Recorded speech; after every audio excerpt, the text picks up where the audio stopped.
Hey, true fans, people of the interwebs, it's me, SoundVestG1 or Tony, coming at ya for another Starship official Starships collection review. Yes, I'm getting caught up because I got my last four yesterday, and the next four, so I'm catching up slowly.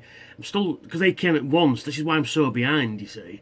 So we're doing issue number 137, the Xindi-Primate Starship. I believe we've got one of each race now. I could be wrong. Let's see. Primate, we haven't got the arboreal ship yet. That's the only one we haven't got. So we've got the insectoid, reptilian, the aquatic, what are these guys called? Primate, and we're still missing the arboreal and Degra shuttle, but I'm sure we'll get in those at some point. So we're doing the as usual, nice glossy magazine and the ship itself, but more on that later. So, boys and girls, what do? We do the specifications next, don't we? We'll move that out of the way so I don't knock it over. Why is fucking tangling on? There we go. Xindi-Primate. It's operated by type cruiser in operation 22nd century, length 200 meters approx. Crew 60, propulsion, subspace vortex, weapon, particle beam. Real nice CG render of it there. Different from the front. That's always a good thing. Xindi-Primate Starship looked like it was if it was encased in some kind of bladed weapon similar to a Klingon bat'leth. It gave the impression that it was a very aggressive starship, but in fact, the Xindi-Primate Starship was one of the least formidable vessels in the Xindi fleet. In one future timeline, where the temporal agent Daniels operated from, the Xindi had become members of the Federation by the 26th century. An unnamed Xindi-Primate councillor was in the command of one of the Xindi-Primate ships. This vessel rendezvoused with Degra's ship prior to the Xindi Council meeting. He and Degra debated whether to bring Captain Archer before the Council and allow him to present evidence that the Guardians were manipulating the Xindi. Yeah, actually, the Guardians, yeah. A very interesting thing.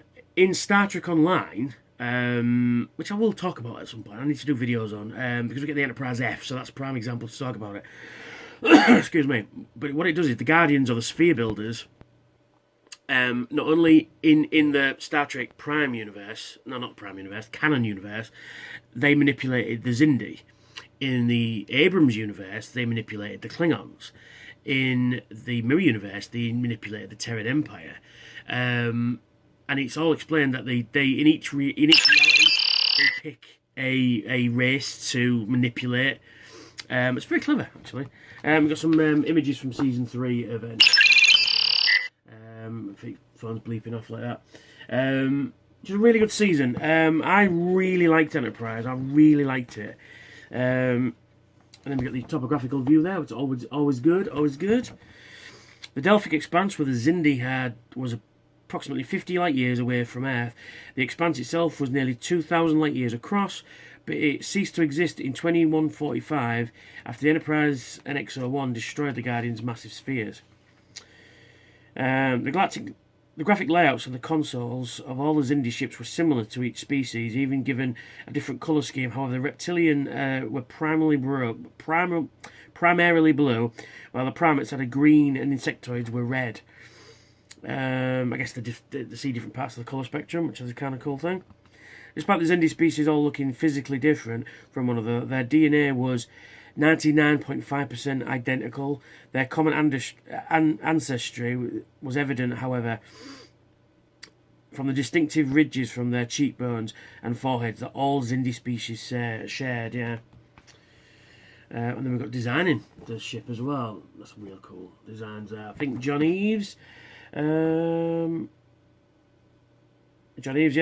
John Eves explains how they came up with the aggressive look for the Xindi-Primate Starship based on Arnold Schwarzenegger. Okay.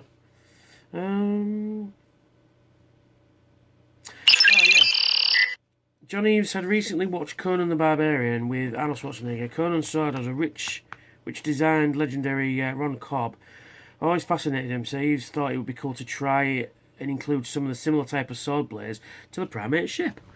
Okay, that's cool. And then we've got some like more sort of painted ones. They look really cool. It looks really aggressive, actually. Like I say, it's the least formidable ship in the Xindi fleet. And then Star Trek goes on to the Star Trek Enterprise, the Xindi arc. I fucking loved the Xindi arc. It was brilliant.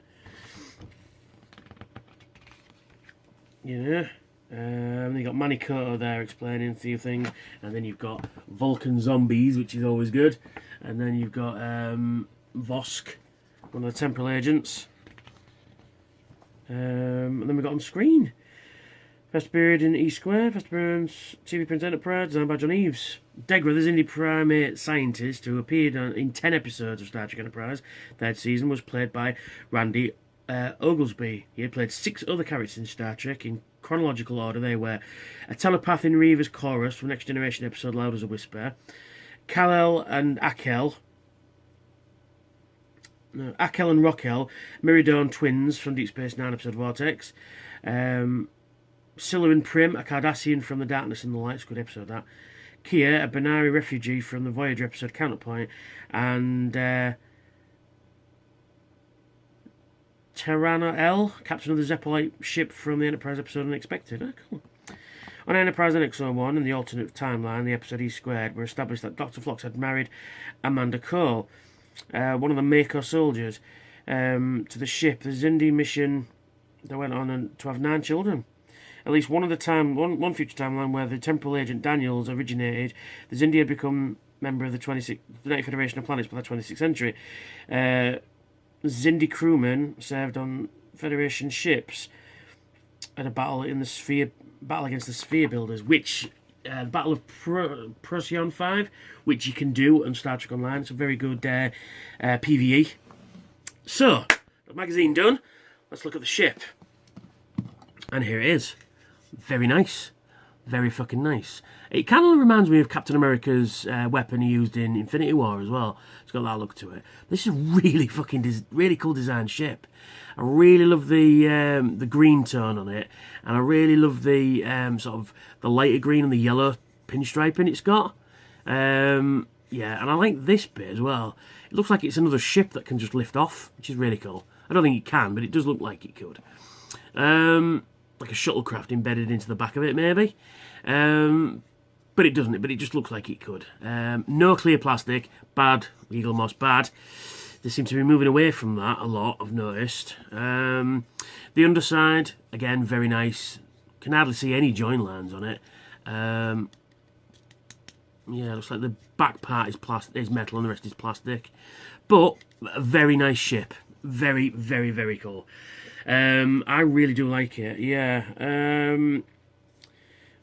It is lacking a few paint apps on the bottom, but mostly I think it's alright. I think it's good. I think you could have done with a few like sort of grey panels at the back or some more yellow just to break this up a little bit.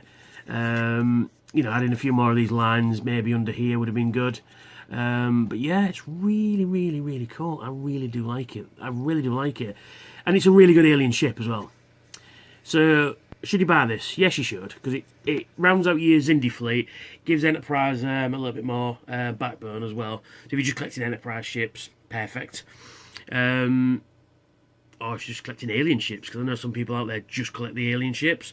It's really cool. Now, I do have a problem with the stand, though.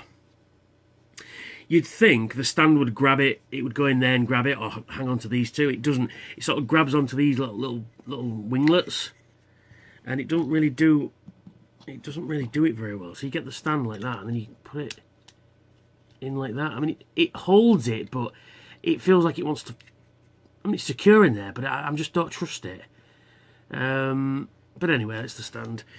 And then on the bottom it says, "Oh, this is this is a second printing of this one, Xindi-Primate." And I've noticed these are getting very cockeyed on the bottom. So we place it on the stand thus. And there we go. There it is. There's the ship. Yeah, I really do like this one a lot. I think it's really nice. And I like I say, I love the colour scheme on it. So the different shades of green and yellow on there. It's really cool. I really do like it. I've got to come up with better fucking vocabulary. Really cool. Really like it. There. Yeah, and yeah, you should definitely pick this one up if you can. I think it's great. I think it's a really nice. Apart from just like a few more sort of yellow and green, or even a couple of grey paint apps on the bottom there, just to break it up somewhat. But other than that, I think it's very good. And this is the problem with eagle moss. You see, eagle moss. Sorry, me. There we are. I'm using my TV as a light source. It's kind of cool. It's kind of diffuse. It works.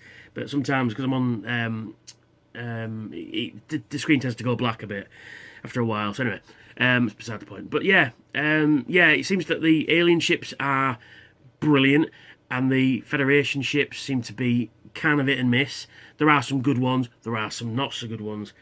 Like I just got my Lantry yesterday, and the nacelles are fucking all over the place. They can't seem to get the Miranda class nacelles right on any variant I've had. I've had to get at least 2 or 3 of them.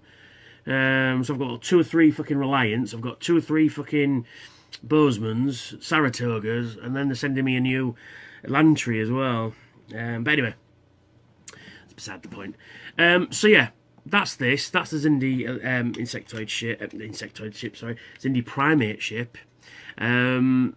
So please feel free to like, share and subscribe. Smash that fucking notification bell to tell you when I've got new content out.